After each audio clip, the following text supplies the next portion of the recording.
伫卫生局长苏世彬、立委郭国文、议员黄兆辉、南华区长徐全利等几边的剪彩之下，这间台南山区第一间银发健身俱乐部就正式要来启用啊！请剪彩，长茂社区银发健身俱乐部正式开幕。南华银发健身俱乐部内底健身设备是相当的齐全，不管是要练腿、练手，或者是要练身体各部位，伫遮都会当找到适合器材进行锻炼。协助争取经费，立委郭国文以及议员黄兆辉，也拢希望山区的长辈会当多加利用。山区的高龄化的这个比例越来越高，那有需要更多的这一种设施呢，在让老人家能做一个体适能的运动，这非常的重要哈。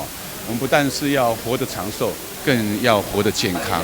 然后想今天的设备呢，会让老人家有机会多动一下，不论是身体的哪一个部分，让各自加强。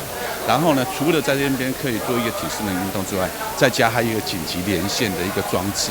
所以呢，有这个银发俱乐部呢，对山区的这个老大人来讲是一大福音啦哈。山区那这个就是比较老化的一个社区啦哈。那我们看到说就是人口逐渐的流失，然后这边的人口这个年龄越来越高，所以他们的一些健康照顾上面会非常的需要。所以说，这边这个点又是我们山区第一个成立的这个银发族俱乐部啦哈。南华银发健身俱乐部每礼拜有2天，拢会安排专业教练来到现场，教导长辈如何训练。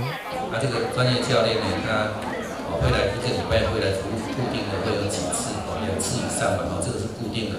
要来甲大家训练，来训练的时咱的时段会训练到我忝到爱来叫有忝代表讲有效啦。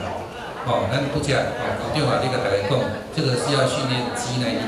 肌耐力就是讲咱的脚有力，咱的大腿有力，咱行路咱爬山咱的行动咱食愈老身体愈好。对这老人运动足好啊！你像一寡较闲的，咱嘛会当来运动啊。伫偏远的山区，阁会当有遮尔齐全的健身设备，卫生局长苏世彬也希望社区的民众拢会当珍惜这器材，并多加利用。记者张世伟采访报道。